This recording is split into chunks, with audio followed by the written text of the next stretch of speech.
I was given a glass of Kool-Aid, and so were the other children. This Kool-Aid was spiked with LSD. We felt a heat pulse, a very bright light, a fireball. It is red. The sky looks black about it. It is boiling above us there. It is rapidly losing its color.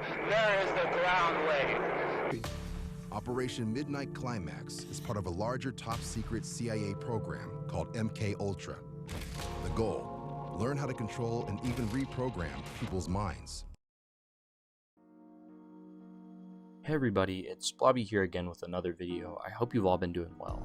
If you've used TikTok in the last couple months, you most likely have heard the Wendigoon audio that says, "And remember kids, the next time that somebody tells you the government wouldn't do that, oh yes they would." Most of the videos used under this audio show some of the shitty things that the government has done to its own people. And this happened to pique my interest, and it made me want to put a little bit of time into researching truly what disturbing things the government has done in the past. Preface anything in this video, it is all a joke everybody, I'm just a silly fella who likes to tell funny little stories on the internet. If you happen to enjoy this video, make sure to hit the like button. I don't really like to ask people to like the video before it even starts, because obviously you haven't really gotten to see anything yet. But I know that it can really help to push my videos, and it can help me grow my channel a lot. So if you do enjoy this video or any of my other videos, make sure to hit the like button and subscribe. It really helps out a lot. With that being said, let's just look into some of these disturbing experiments that the government has done on its people. Starting us off in this video is Project Artichoke. This began in 1951 by the CIA as a side experiment for MK Ultra. The goal was to determine if someone could be involuntarily made to attempt an assassination. They studied the effects of hypnosis and would force addiction to morphine and other chemicals like LSD onto unsuspecting subjects. They used multiple other drugs like weed, cocaine, heroin, and other extremely dangerous substances on the subjects. Subjects who left the project would be affected by amnesia and faulty vague memories. They would also give LSD to unknowing CIA agents to determine the drug's effect on regular, unsuspecting people. They would even keep one agent on LSD for 77 days. The CIA also hoped to get control over weaker and less intelligent members of society in order to make them do their bidding. The end goal was to create assassins that could assassinate prominent politicians or American officials. They had also attempted to have this project be done overseas in places like Europe, Japan, Southeast Asia, and the Philippines. This experimentation is definitely one of the many reasons that people have not so great opinions about the government and the things that they've done to their citizens and citizens of other countries in order to get what they want. Project QK Hilltop. This project began shortly after Project Artichoke in 1954, and this was another government brainwashing experiment. The subjects from this one would be war prisoners from the Korean War. The experimentation followed ancient brainwashing techniques from China, which they had used to develop new means of interrogation. Dr. Harold Wolf was the leading researcher who would request information from the CIA on imprisonment, deprivation, humiliation, torture, brainwashing, hypnosis, and more. Wolf would use this information in order to experiment on test subjects and find new techniques or useful drugs that could be used to control a person's brain functions and moods. They also would test the varying effects of drugs on the mood, and most information surrounding this isn't known given the fact that the CIA kept poor records and destroyed documents following the ending of a project.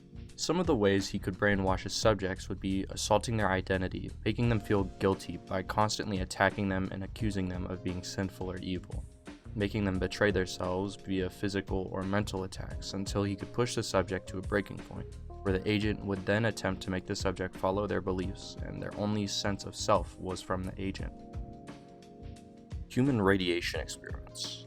The USA, as we've seen, hasn't been so great towards their citizens when it comes to experimentation, but a few of these ones specifically were very dark, and it even slightly shocked me with how willing they were to attack people of their own country.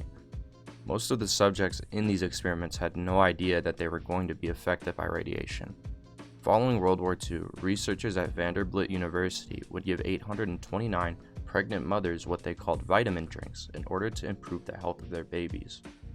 But the mixtures contained radioactive iron. The goal of the research would be to determine how fast a radioisotope crosses into the placenta. The consequences of these vitamin drinks would be catastrophic. 4 of these women would have their babies pass away of cancer, and the women would all experience rashes, bruises, anemia, hair loss or tooth loss, and cancer. But there's even more than that. From 1946 to 1953, at Walter E. Fernald State School in Massachusetts, an experiment sponsored by the U.S. Atomic Energy Commission and Quaker Oats Corporation would feed 73 mentally disabled children oatmeal containing radioactive calcium and other radioisotopes to track how nutrients were digested. These children were not told that they were going to be fed radioactive chemicals. They had been told by hospital staff and researchers that they were just joining a science club. Fortunately, no children would die from this experiment. For our final entry in this video, Operation Plum Bomb. Between 1951 and 1963, nearly 100 nuclear weapons were tested in Nevada, some of them being tested above ground, with only a dozen or so being conducted underground at depths where some atmospheric release of radioactive material was possible. By the late 1950s, national programs had to monitor milk and food contamination because it was clear that people were being exposed to radioactive iodine from the weapons testing. Following this testing, many citizens were exposed to iodine-131, which was determined to have caused from 11,000 to 212,000 cases of thyroid cancer among citizens exposed to fallout.